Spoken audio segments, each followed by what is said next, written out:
কি গো রবিন চাচা, কোথা থেকে আসছো?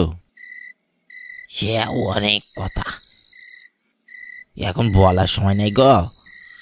তুই তাড়াতাড়ি যা গিয়ে দেখ, নদীতে মাছের ঝাঁক এসেছে। আমি তো তা দেখে মাছ ধরে নিয়ে আসলাম। তুই আর দেরি করিস না, তাড়াতাড়ি যা, নয়তো মাছের ঝাঁক চলে গেলে আর পাবি না। রবিন চাচার কথা শুনে আমি তার হাতে থাকা চাইয়ের দিকে তাকিয়ে দেখি সত্যি এই চাই ভর্তি মাছ। আমি দেখেই তো আমার চোখ দুটো একদম জলজল করতে লাগলো। বেশ উদ্গ্রীব হয়ে বললাম, তাই নাকি? তাহলে তো একবার যেতেই হয়। হ্যাঁ, তাড়াতাড়ি যা, নয়তো আর পাবি না। আমি আর বেশি রাত করলাম না, বাড়িতে ফিরে যাচ্ছি। ওদিকে ছেলেও ভীষণ অসুস্থ। তা আর একটু থেকে গেলেই তো পারতে, এই কিছুক্ষণেরই তো ব্যাপার। তাহলে একসাথে যাই। আর আজকে আর যাবো না, এমনিতে অনেক রাত হয়েছে। তুই দেরি করিস না, তাড়াতাড়ি গিয়ে আবার ফিরে আসিস।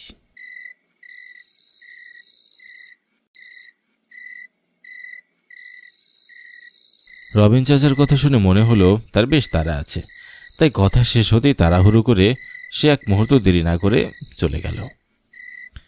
এইদিকে টাটকা টাটকা খবর পেয়ে আমি যে আনন্দে মাতোয়ারা। হঠাৎই এমন মাছের ঝাঁক আসার কথা শুনে আমিও আর তর সইতে পারলাম না।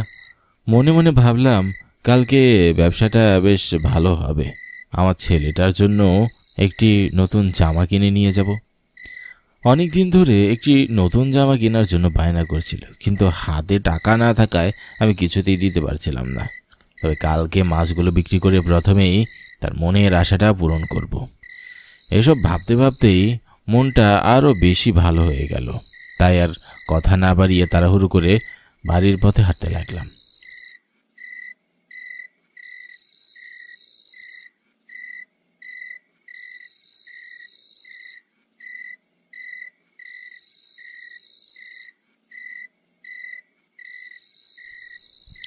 ও গিন্নি, কই গেলে? কি হয়েছে? কি এত ডাকাডাকি করছো কেন?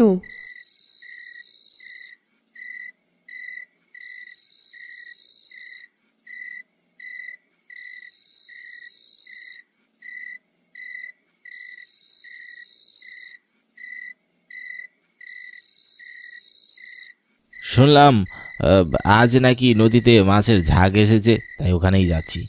তুমি দেখে শুনে থেকো, আর আমার আসতে কিন্তু একটু দেরি হতে পারে। এত রাতে নদীতে যাওয়ার দরকার নাই।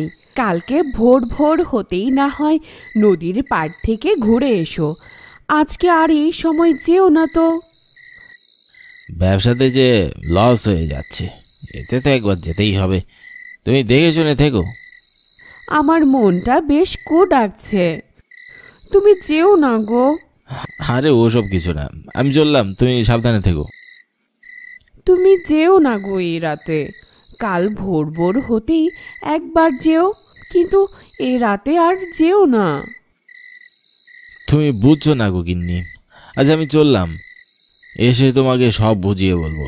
এখন চলি, নয়তো দেরি হয়ে যাবে।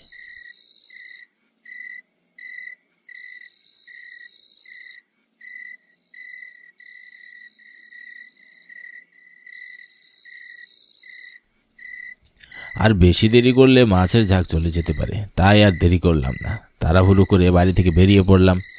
ওইদিকে গিন্নিও বারবার নিষেধ করছিল যাতে আমি না যাই। তবে সংসারের অর্থনৈতিক দিক ভাবতে গেলে এই রাতে আমাকে যেতেই হবে, তাই গিন্নির কথা অমান্য করেই বেরিয়ে পড়েছি। এদিকে রাতটাও বাড়ছে, চারপাশটাও বেশ থমথমে হতে শুরু করেছে। চারদিক থেকে শিয়ালের ডাক ভেসে আসছে। জোনাকি পোকাগুলো এদিক সেদিক ঘুরে বেড়াচ্ছে। চাঁদের ঝকঝকে আলোতে নদীর পথের রাস্তাটি পরিষ্কার দেখা যাচ্ছে। এমন সময় বারবার মাথা ঘুরঘুর করছে, কাল কত খুশি না হবে আমার ছেলেটা। তার ইচ্ছে অনেক দিন পর পূরণ করতে পারবো। ছেলেটার আনন্দ যেন আর চোখে ধরবে না।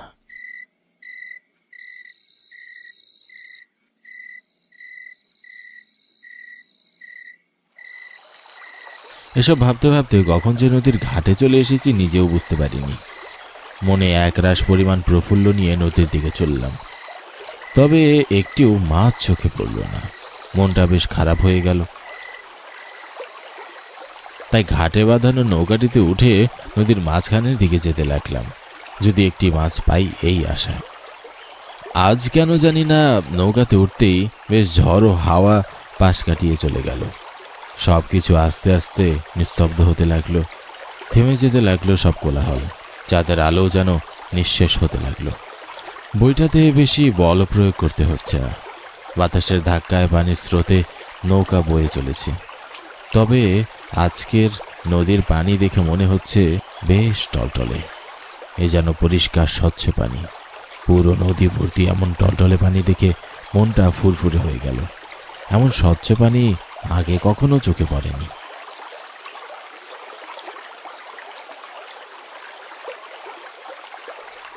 দেখতে দেখতে নৌকাটি নিয়ে নদীর মাঝখানে চলে আসলাম। নদীর মাঝখানে এসে আর দেরি না করে নৌকাতে রাখা জাল নিয়ে পানিতে ফেললাম।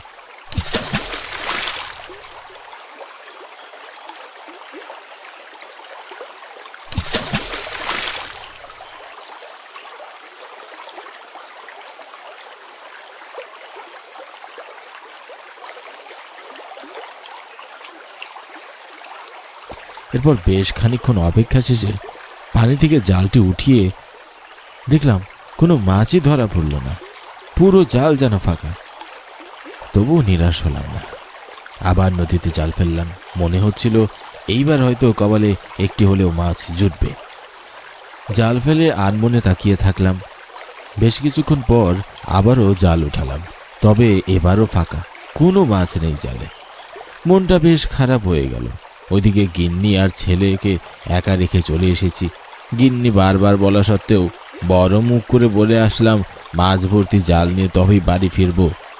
তাই বারবার জাল ফেরার পরও একটিও মাছ পাচ্ছি না, ফলে মনটা বড্ড খারাপ হয়ে গেল। তবে হাল ছাড়লাম না, মনে মনে পণ করলাম যেহেতু এত রাতে এসেছি মাছ নিয়ে তবেই বাড়ি ফিরবো। তাই আবারও নদীতে জাল ফেললাম।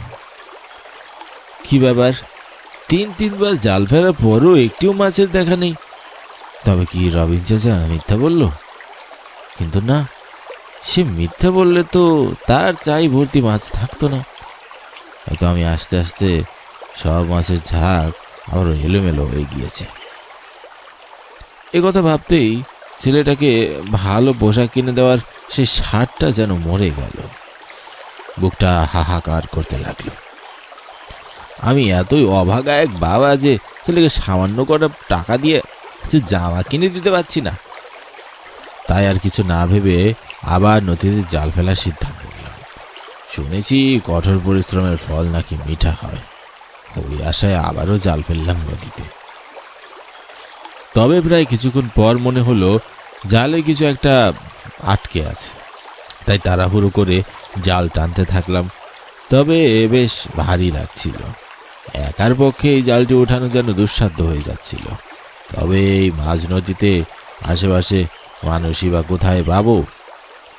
তাই নিজে নিজেই অনেক কষ্ট করে জালটি নৌকাতে উঠালাম। জালটি নৌকাতে ওঠানোর সময় মনে হচ্ছিল অনেক মাছ একসাথে বেঁধেছে। এই ভেবে মনে প্রশান্তি অনুভব করতেই যেন নিমেষেই সব বিলীন হয়ে গেল। জালটির ভিতর রক্তাক্ত কিছু একটা দেখে আমি আর দেরি করলাম না, তৎক্ষণাৎ রক্তাক্ত জিনিসটি হাতে তুলে নিলাম। হাতে তুলে নিতেই যেন হাতটা ধর ধর করে কাঁপতে লাগলো। নিজ চোখে আর বিশ্বাস করতে পারছিলাম না, বুকের ভেতরটা বারবার কেঁপে উঠছিল। এমন একটি জলজান্ত মানুষের মাথা দেখে গলা শুকিয়ে কাঠ হয়ে আসছিল। কিছুতেই যেন বিশ্বাস করতে পারছিলাম না জিনিসটা। এটা একটি মানুষের মাথা, সবই যেন কল্পনা মনে হতে লাগলো। হঠাৎই এ সময় প্রবল বেগে বাতাস বইতে শুরু করলো। আমি যেন নৌকাতে আর স্থির হয়ে দাঁড়াতে পারছিলাম না। অনবরত বাতাসের ধাক্কায় মনে হচ্ছিল এখনই যেন নদীতে ছিটকে পড়ে যাব। চারপাশটা বেশ থমথমে নিস্তব্ধ, হাহাকার করে বেড়াচ্ছে পরিবেশটা। অন্ধকার ঘনিয়ে আসতে লাগলো। এদিকে মনের ভিতর আতঙ্ক আর ভয় নিয়ে নদীর মাঝ বরাবর দাঁড়িয়ে আছি। কি করব বুঝে উঠতে পারছি না। ঠিক সে সময় আমার মনে হলো পানির নিচ থেকে কিছু একটা যেন উঠে আসছে। আমি আতঙ্ক নিয়ে সেদিকে চেয়ে থাকলাম। কেন জানি না তখন মনের ভেতরটা বেশ ডাক ডাকছিল। বারবার মনে হচ্ছিল গিন্নির কথা অমান্য করা মোটেও উচিত হয়নি। হঠাৎই আমাকে ভরকে দিয়ে নদী থেকে উঠে আসলো একটি মাথা ছাড়া দেহ। এ যেন কাল্পনিক এক রহস্যময় ঘটনা। কিছুতেই যেন মনে হচ্ছিল না এটি বাস্তবে ঘটছে। চোখের সামনে এমন রহস্যময় ঘটনা দেখে আরো বেশি কাঁপতে লাগলাম। মাথা ঘুরে আসতে লাগলো। সব কিছু যেন ঝাপসা দেখছিলাম। এমন এক পরিস্থিতিতে দাঁড়িয়ে আছি যে কাউকে ডেকে বলতে পারছি না যে আমাকে বাঁচাও। চুপচাপ এমন ভয়ঙ্কর রহস্যময় দেহের দিকে তাকিয়ে থাকলাম। পুরো শরীর যেন থ মেরে গেল। ঠিক সেই মুহূর্তে আমাকে আরো ভয়ে ফেলে দিয়ে আমার হাতে থাকা মাথাটি বলে উঠল, আমার শরীরের কাছে যেতে দে। আমি প্রতি উত্তরে কি বলবো বুঝে উঠতে পারছিলাম না। গলার ভিতর থেকে যেন কণ্ঠস্বর বেরোচ্ছিল না। আমি আবার কোনো সারা শব্দ না পেয়ে মাথাটি আবার বলল, ছেড়ে দে আমায়, ছেড়ে দে। আমি এইবার গলা থেকে একটু স্বর বের করে বললাম, মানে এ কি করে সম্ভব? আমার কথা শুনে হা হা করে হাসতে লাগলো মাথাটি। তার বিচ্ছিরি অদ্ভুত হাসিতে যেন কেঁপে উঠল নদীর মাঝখানটা। আমি আবারও থ মেরে গেলাম। আমার এমন ভরকে যাওয়া চেহারা দেখে এসে বলে উঠল, কে রে, ভয় পেয়েছিস? এতই যখন ভয়, এই রাতে কেন এসেছিস এইখানে? তোর জীবনের প্রতি মায়া নেই? আমি ভীষণ নিরীহ গরিব একজন মাছ বিক্রেতা। কটা লাভের আশায় দুমুঠো পেট পুরে খাওয়ার ছেলেকে নতুন একটি জামা দেব, এর জন্য এই রাতে এখানে এসেছি। নয়তো আমি কখনোই আসতাম না, বিশ্বাস করো। আমাকে দয়া করে ছেড়ে দাও। বাড়িতে গিন্নি আমার পথে বসে আছে, ছোট একটি ছেলেও আছে আমার। প্রতিজ্ঞা করছি আমি আর কখনো ওইদিকে আসবো না। এত সহজে তো তোকে ছাড়বো না বাচ্চা। এমন করো না, আমাকে ছেড়ে দাও, দয়া করে ছেড়ে দাও, নয়তো আমার গিন্নি আর ছেলে না খেয়ে মরবে গো। এতই ভালোবাসা তোর গিন্নির প্রতি তোর? ছেড়ে দিলাম, তবে শুধুমাত্র তোর এই গিন্নির প্রতি ভালোবাসার জন্য। তোর এই গিন্নি খুব ভাগ্যবতী যে তোর মতো স্বামী পেয়েছে। আমার মতো অবাকা কপাল নিয়ে জন্মায়নি। না পেয়েছি স্ত্রীর মন, না পেয়েছি ভালোবাসা। লোকটির কথাগুলো শুনে ব্যাকুল হয়ে জিজ্ঞাসা করলাম, কেন, কি হয়েছে? আর তুমি এমন ভয়ঙ্কর অর্ধেক শরীর নিয়ে কেন? আমার কথাটি পুরোপুরি শেষ হতে না হতে সে বলল, এক যুগ আগের কথা। বাবা মা বিয়ে দিয়েছিল কৌশালী নামের এক রূপবতী মেয়ের সাথে। তবে সে কিছুতে বিয়েতে রাজি ছিল না। কিন্তু এই কথা যেন ঘুণাক্ষরে বুঝতে দেয়নি কাউকে। একদিন সে আর তার প্রেমিক মিলে ভুলিয়ে ভালিয়ে এই নদীর কাছে আমায় নিয়ে আসে। তারপর হিংস্র পশুর মতো তারা দুজনে আমার দেহ থেকে শরীর মাথা আলাদা করে আমায় জলে ভাসিয়ে দেয়। এ খবর কেউ জানতো না। সকলেই ভেবেছে আমি পালিয়ে গিয়েছি। সকলেই আমার প্রতি এক ঘৃণা বসিয়ে রেখেছে। আর অন্যদিকে সেও বিয়ে করে তার প্রেমিকের সাথে চলে গেছে। আজও আমার এই দেহটি কেউ খুঁজে পায়নি, সকলের কাছেই অজানা। লোকটির কথা শুনে আমার বেশ খারাপ লাগলো। এমন কারো ভাগ্য হতে পারে আজকেই জানলাম। লোকটির জন্য আমার বেশ কষ্ট হচ্ছিল, কিন্তু কি করব বুঝে উঠতে পারছি না। তাই অবাক হয়ে তাকিয়ে রইলাম তার খণ্ড করা দেহ আর মাথাটির দিকে। তুই মাথার খণ্ডটি পানিতে ফেলে বাড়ি যা, তোর গিন্নি ওদিকে অপেক্ষা করছে। আর কোনোদিন এদিকে আসিস না। যা, চলে যা এখান থেকে। লোকটির কথা মতো আমি তার মাথাটি পানিতে ফেলে নৌকা নিয়ে ঘাটের দিকে এগোতে থাকলাম। মনে মনে প্রতিজ্ঞা করলাম আর কোনোদিন এই নদীতে আসবো না, কোনোদিন না।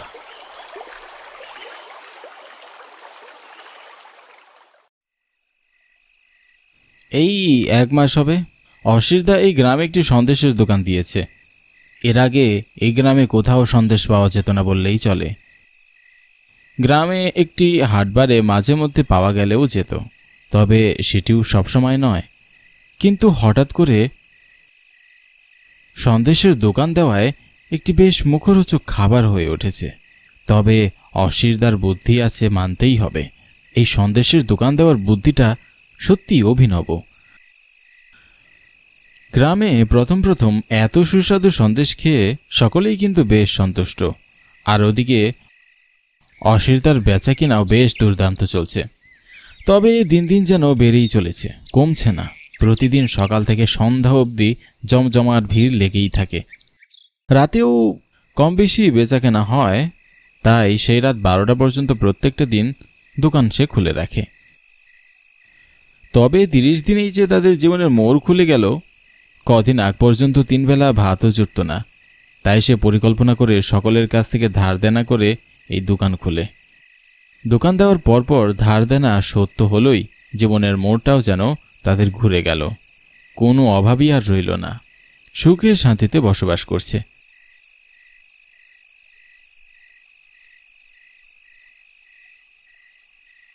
অশিরদা, দিন দিন যা সুস্বাদু সন্দেশ বানাচ্ছ না, প্রতিদিন না খেলে যেন পেটই ভরে না। দাও দেখি, তোমার পছন্দ মতো 3খানা সন্দেশ 2 জায়গায় দাও।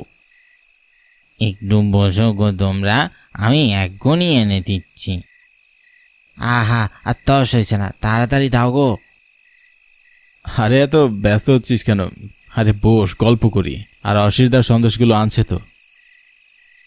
তাও বেশি ঠিক, তবে অশিরদার দোকানে আসলে যে আর বসতে ইচ্ছা করে না, মনটা শুধু খাই খাই করে। তা যা বলেছিস।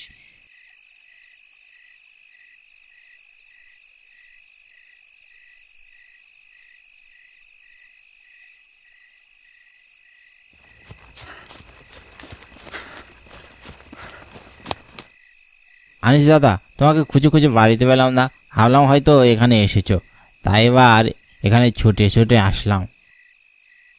হ্যাঁ হ্যাঁ, তা থাম, খুব হাঁপাচ্ছিস যে। রোহিত সম্পর্কে আনিসের চাচাতো ভাই, আর বয়স আনুমানিক 12 অথবা 13 হবে। ছেলেটা ছোট হলেও কিন্তু বেশ ধুরন্তর, সব দিকে নাক কান খোলা তার। বলে এবার কি হয়েছে? আমাদের ওই গ্রামে যে রাবণ দাদা আছে না? কোন রাবণ? আরে ওই যে বটতলার পাশে বাড়িটা। হ্যাঁ হ্যাঁ, চিনেছি চিনেছি। কি হয়েছে ওর? ওই আনিসদের দোকানের সন্দেহ বিকেলে খেয়ে গিয়েছিল, তারপর থেকেই নাকি বমি হচ্ছিল। হতে হতে তো এই মাত্র কিছুক্ষণ হয়েছে হাসপাতালে নিয়ে যাবে, এই সময় মারা গিয়েছে। সকলে তো বলা বলি করছে অশিরদা নষ্ট ছানা দিয়ে সন্দেশ বানায়, যা তার পেটে গিয়ে একেবারে বিষ হয়ে পেট ফুলে মারাই গেল। তাই সকলে ক্ষিপ্ত হয়ে আছে, অশিরদার এই দোকান বন্ধ করে দিবে, নয়তো একেবারেই গ্রাম ছাড়া করতে হবে। কি বলিস রে রোহিত, তুই এত কিছু কোথায় শুনলি? আমি যে রাবণ দাদার বাড়ির পাশের মাঠটায় খেলছিলাম, তারপর সন্ধ্যার খানিকক্ষণ পর বাসায় ফিরতে যাবো, এমন সময় কথা এইসব কানে এলো, তাই তো দৌড়াতে দৌড়াতে আসলাম গো। সময় থাকতে এখনো দোকান বন্ধ করে বাড়ি ফিরে যাও, নয়তো কিন্তু গ্রামের মানুষরা এসে সব ভেঙে ফেলবে। রোহিতের কথাগুলো শুনে 3জনই থমকে গেল। মনে হলো তাদের মাথার উপর যেন আকাশ ভেঙে পড়েছে। এমন কিছু তারা শুনবে কখনো কল্পনাও করতে পারেনি। আর এইদিকে অশিরদা যেন থমকে গিয়েছে, কি বলবে সে ভাষাই খুঁজে পাচ্ছে না। তার শরীর থেকে অনবরত ঘাম ঝরছে, নিমেষেই যেন তার সাজানো গোছানো দোকান ভেঙে গেল। হঠাৎ অশিরদা বলে উঠল, তোমরা এখন যাও গো, আমি দোকান এবার তুলে ফেলি। অশিরদার কথা বলাতেই তারা সবাই উঠে চলে গেল। এদিকে অশিরদাও মুখ ভার করে দোকান বন্ধ করার জন্য চলে গেল। 2 দিন পর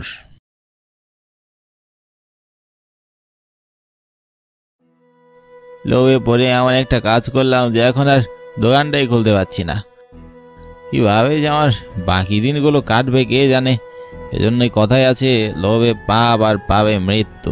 সেই কথাটা আমি বলেই গিয়েছিলাম। অশির তার কৃতকর্মের জন্য বেশ লজ্জিত, সাথে বেশ অনুতপ্ত।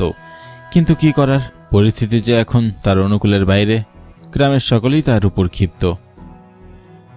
এদিকে দুদিন হয়ে যাচ্ছে তার রোজগারের কোনো গতি নেই, কোনো কাজও নেই। এইভাবে চললে তো আর চলবে না তার। এইসব নিয়ে ভাবতে ভাবতে তার কপালে ভাঁজ পড়ে গিয়েছে, আর রাতের ঘুমটাও যেন আর ঠিক মতো হচ্ছে না। তবে বেশ কিছুক্ষণ সে বিছানায় শুয়ে শুয়ে তাকিয়ে থাকতে থাকতে কখন যে ঘুমিয়ে পড়েছে সে নিজেও বুঝতে পারেনি।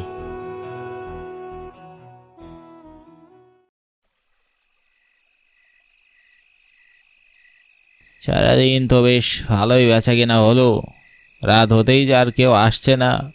হয়ে যাবে, এইদিকে বেশ রাত হয়েছে, প্রায় 12টা বাজবে হয়তো। চোখেও বেশ ঘুম ধরেছে, শরীরটাও যা চলছে না।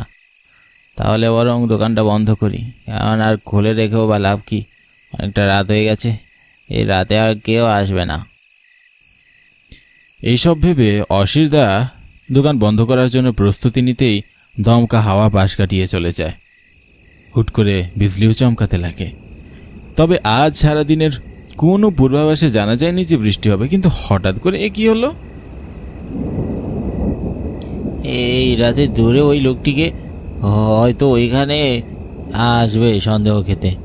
আর একটু পরেই না হয় দোকানটা বন্ধ করি, তাও যদি কিছু একটা বিক্রি হয়। হঠাৎ বিজলির চমকানিতে অশিরদার চোখে পড়ল কালো অবয়ব দাঁড়িয়ে আছে কিছুটা দূরে। তিনি ভাবলেন হয়তো দোকানের ঠিক সামনেই আসছে, আর দোকান বন্ধ করলেন না। অপেক্ষা করতে লাগলেন, তবে বেশিক্ষণ আর অপেক্ষা করতে হলো না। সেই কালো অবয়বটি তার দিকে এগিয়ে আসতে লাগলো। দূরে থাকার কারণে লোকটিকে পুরোটায় কালো ছায়ার মতো দেখাচ্ছে। তবে দোকানের সামনে আসতেই যেন অশিরদা চমকে গেল, নিজে চোখে বিশ্বাস করতে পারল না। এদিকে বাতাসের গতি বাড়তে থাকলো, বিজলি চমকাতে লাগলো অনবরত।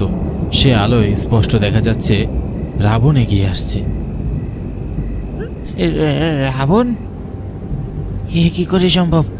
রাবণ তো 1 মাস আগেই মারা গেছে, তবে এখানে কি করে? রাবণের আগমনে যেন অশিরদার হাত কাঁপতে লাগলো। এই দমকা ঝড় বাতাসেও সে ঘামতে লাগলো। সে কি করবে বুঝে উঠতে পারল না। বারবার ভাবছিল হয়তো মনের ভুল। তাই সে দোকানের ভিতর থেকে বেরিয়ে এগিয়ে দেখার চেষ্টা করে,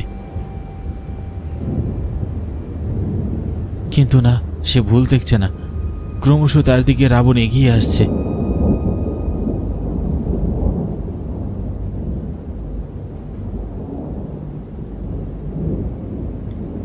রাবণ, তুমি কি করছো এখানে? এ কথা শুনে রাবণ কোনো উত্তর দিল না। সে চুপচাপ নির্বাক ভঙ্গিতে দাঁড়িয়ে থাকলো। কিন্তু অশিরদা যেন কিছুতেই শান্ত হতে পারছে না। অনবরত তিনি ঘেমেই যাচ্ছেন। তার কপালে দুশ্চিন্তার ভয়ের ছাপ স্পষ্ট দেখা যাচ্ছে। তার পুরো শরীর থরথর করে কাঁপছে। তিনি যেন রাবণের চোখের দিকে আর তাকাতেই পারছেন না। রাবণের চোখে মুখে রাগ আর ক্ষোভের ছাপ স্পষ্ট দেখা যাচ্ছে। কখন সে যে কি করে বসবে বলা মুশকিল। এই নিয়ে অশিরদাও ভীষণ আতঙ্কে। তিনি যে ছুটে পালিয়ে যাবেন এই শক্তিটাও তিনি পাচ্ছেন না। নিশ্চুপভাবে দুজনের দাঁড়িয়ে থাকা যেন এক ভয়ঙ্কর কিছুর পূর্বাভাস দিচ্ছিল। ঠিক এ সময় অশিরদা আবার বলে উঠল, রাবণ, তুমি এখানে কি করছো? তুমি তো মারা গিয়েছো কিছুদিন আগে। অশিরদার মুখ থেকে এ কথা শুনে যেন রাবণের মুখের জবান খুলেছে। সে অতি ক্ষোভে বলে উঠল, আমি মারা গিয়েছি নাকি তুই আমাকে মেরে ফেলেছিস, কোনটা? না না, আমি তো মারিনি। তাহলে কে মেরেছে বল? আমাকে ক্ষমা করে দাও, আমি লোভে পড়ে এইসব করেছিলাম, আর কখনো এমন হবে না, ক্ষমা করে দাও। এটি তুই সামান্য ভুল করেছিস, হ্যাঁ? এই ভুলের কখনো কোনো ক্ষমা হয় না, শুধুমাত্র মৃত্যুর বদলে মৃত্যু হয়। একথা বলেই রাবণ নিজেকে আর ঠিক রাখতে পারল না। সে তার মৃত্যুর প্রতিশোধ নেওয়ার জন্য অশিরদাকে এক হাতে তুলে গলা উঁচু করে ধরল। আর অশিরদার গলায় চাপ লেগে সে আর কিছু বলতে পারছিল না। তিনি অনবরত ছটফট করতে লাগলো বাঁচার জন্য। তার ফাঁস লাগানো গলায় খুব কষ্টে স্বর বের করতে করতে সে বলল, আমাকে মাফ করে দাও, দয়া করে। আমি আমি আমার ভুল বুঝতে পেরেছি। এমন ভুল আর কখনো করবো না। দয়া করে ছেড়ে দাও, আমার যে বেশ কষ্ট হচ্ছে গো। ছেড়ে দাও আমাকে, আমাকে আর মেরো না, তোমার পায়ে পড়ছি। একথা শোনা মাত্রই রাবণ ছিটকে ফেলে দেয় ওকে। ঠিক এ সময় তার ঘুম ভেঙে সে বিছানায় এক লাফে উঠে বসে।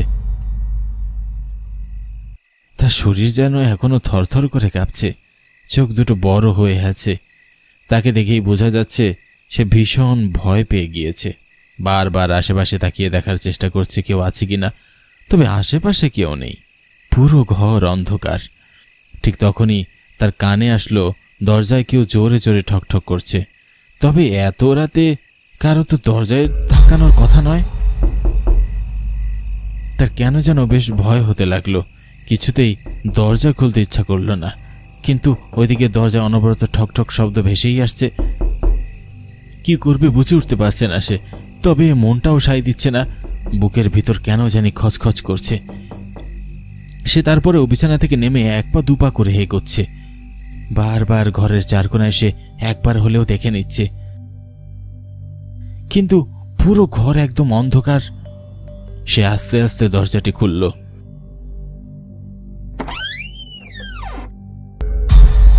খুলেই দেখতে পেল রক্ত মাখা আছড়ানো শরীর, সারা শরীরে রক্ত দাগ নিয়ে তার চোখের সামনে দাঁড়িয়ে আছে রাবণ।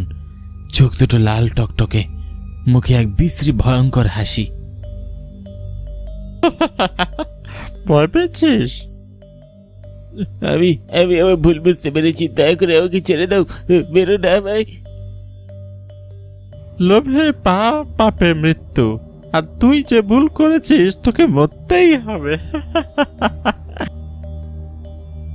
দয়া করে আমাকে ছেড়ে দাও, আমাকে ছেড়ে দাও। আমি আর কখনো এমন লোভ করবো না।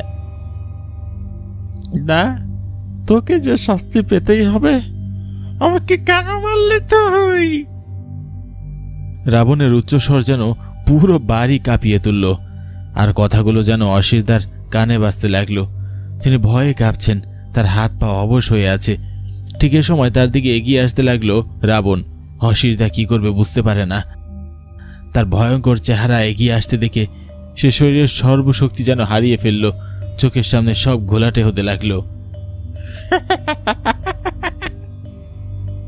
আর রাবণের হাহা করে হাসিতে যেন পুরো কান ফেটে যাচ্ছিল।